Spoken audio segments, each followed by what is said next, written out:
vidéo, je vais vous montrer les résultats de la réalisation de l'IP d'administration système. Premièrement, j'ai installé les deux rôles Active Directory et DNS. J'en lis attributs les adresses IP suivantes.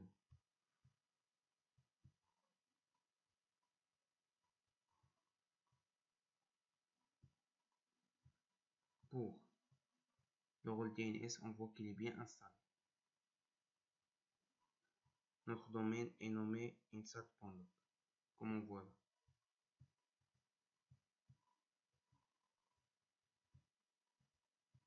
J'ai ajouté deux unités d'organisation nommées MCC1 et MCC2. Pour le MCC1, j'ai ajouté deux utilisateurs, Osama 1 et plus. Et pour le MCC2, j'ai ajouté un utilisateur nommé Osama. J'ai ajouté la machine Windows 7 au domaine insat.log, comme on voit là. Mais avant cela, j'ai attribué pour le serveur DNS préféré de cette machine l'adresse IP du serveur DNS préféré de Windows Server 2011 pour qu'ils peuvent sacher le nom de domaine insat.log.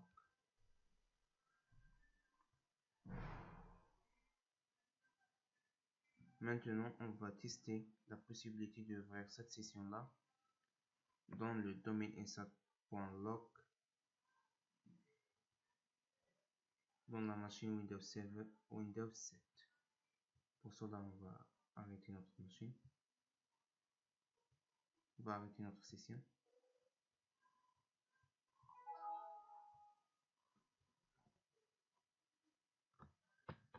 On voit que mon domaine est là. On va tester.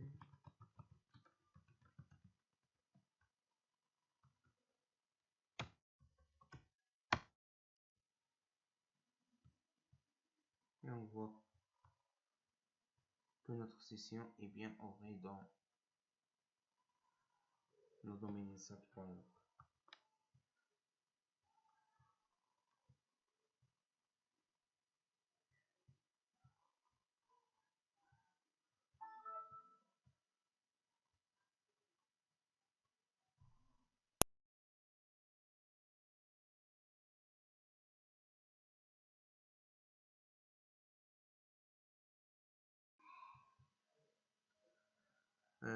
Les stratégies de groupe qu'on a définies sur cette unité d'organisation sont: premièrement, j'ai supprimé les gestionnaires des tâches. Aussi, j'ai interdit l'accès au panneau de configuration à l'application de paramètres du PC. Et aussi pour la stratégie de mot de passe, j'ai fixé la taille minimale de mot de passe à 4 caractères. Et aussi, j'ai désactivé les exigences de complexité. On est connecté par la session Osama qui appartient à une unité d'organisation MCC2. On voit que le gestionnaire de tâches n'existe pas et aussi le panneau de configuration n'existe pas.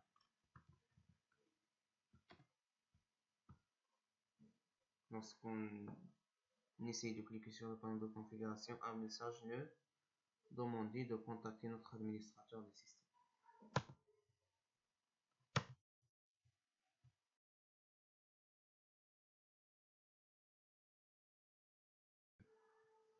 J'ai créé une unité d'organisation nommée profil test pour tester le profil Equinox. Et aussi j'ai créé un utilisateur nommé profil.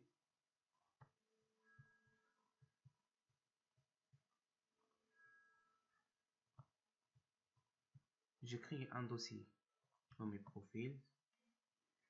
Je l'ai partagé. C'est ça le chemin de réseau. J'en ai copié.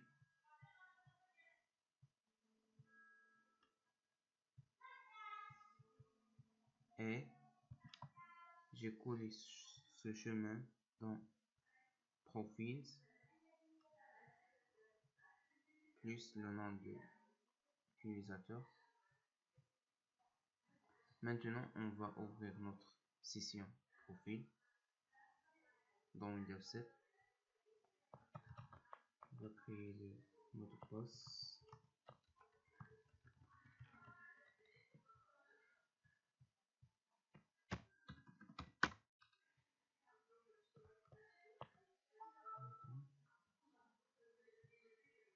On va ouvrir Popé de l'ordinateur.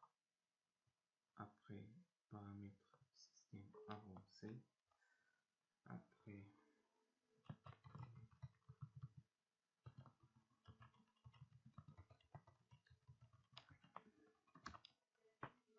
ok, on va voir maintenant les profils des utilisateurs. On cherche. Donc, on voit que profil, nom d'utilisateur profil est un profil itinérant. On revient à notre Windows Server pour voir le dossier partagé. Alors, avant cela, j'ai effectué propriété, sécurité, après j'ai fait avancer, après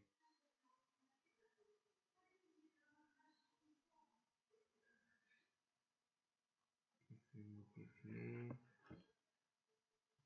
et avancer, j'ai coché tous les types d'objets et j'ai ajouté tout le monde.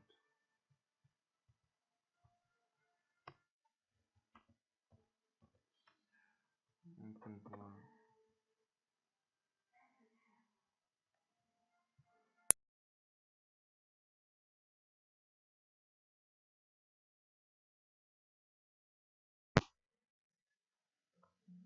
j'ai créé une unité d'organisation nommée OB et un utilisateur nommé obligatoire pour tester le profil d'utilisateur obligatoire.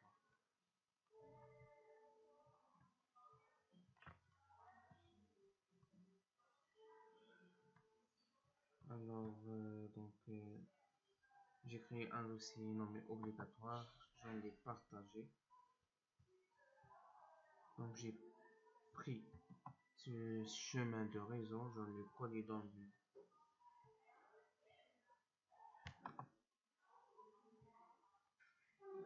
le profil itinérant, dans le chemin de profil.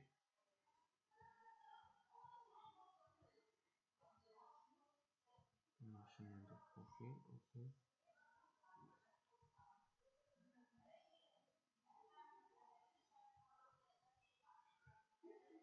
Après l'ouverture de session obligatoire dans Windows 7,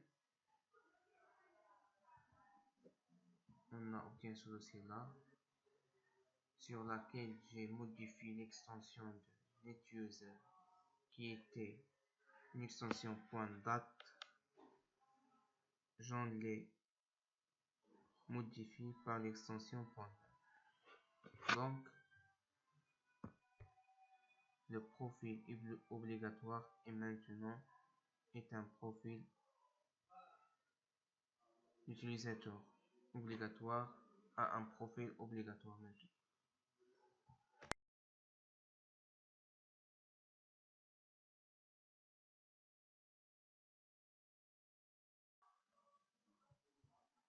Maintenant, on passe à la création d'un objet PSE.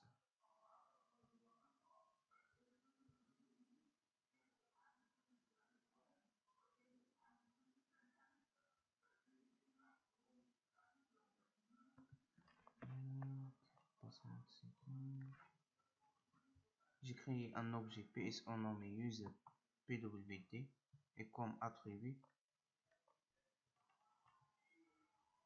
j'ai défini le nom de cet objet par user pwd.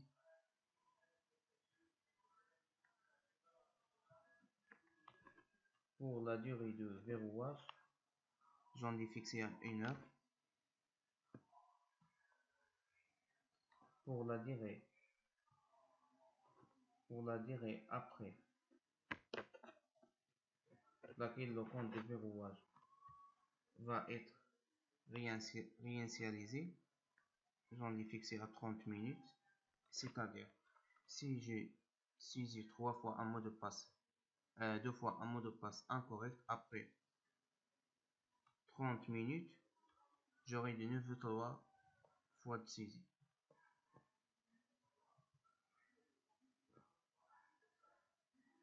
Pour la seuil de verrouillage de compte, j'en ai fixé à 3 fois. Pour la durée de verrouillage maximal, j'en l'ai fixé à 30 jours. Pour la durée de verrouillage minimale, j'en l'ai fixé à 1 jour. Pour la longueur minimale de password, j'en l'ai fixé à 4 caractères. Pour les exigences de complexité, j'en l'ai désactivé. Pour le nombre de passwords à mettre dans l'historique, j'en ai fixé à 3.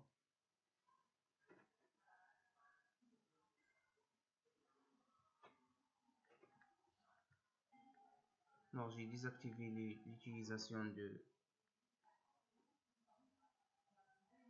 l'enregistrement de mots de passe en utilisant le chiffrement réversible. Pour le password setting precedence, j'en ai fixé à 1. Cet attribut-là a un rôle important lorsque, par exemple, sur un utilisateur, on a appliqué sur lui plusieurs stratégies PSO. La stratégie PSO qui a la valeur minimale dans password setting precedence est celle qui va être appliquée sur cet objet, sur cet utilisateur. Donc j'ai appliqué cette stratégie de groupe sur le groupe d'utilisateurs PSO user PWT.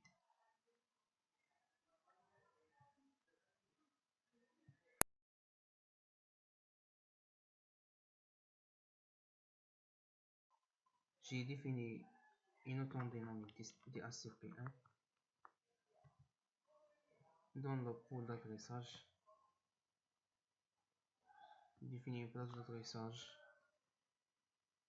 de 192.168.4.1 jusqu'à 192.168.4.250. Cette plage d'adresse va être attribuée aux ordinateurs qui ont dans la même adresse IP de serveur DHCP. Alors j'ai exclu une adresse IP 192.168.4.10 car c'est l'adresse IP de serveur DHCP. Bon, pour le veau d'adressage, il contient des ordinateurs qui ont reçu une adresse IP à partir du serveur DHCP. Pour l'option DNS, il contient l'adresse IP du serveur DNS et aussi nos retours. Pour la réservation, il est réservé à donner des adresses IP à partir de l'adresse MAC des ordinateurs. Pour les stratégies, j'ai défini une stratégie nommée client improvisé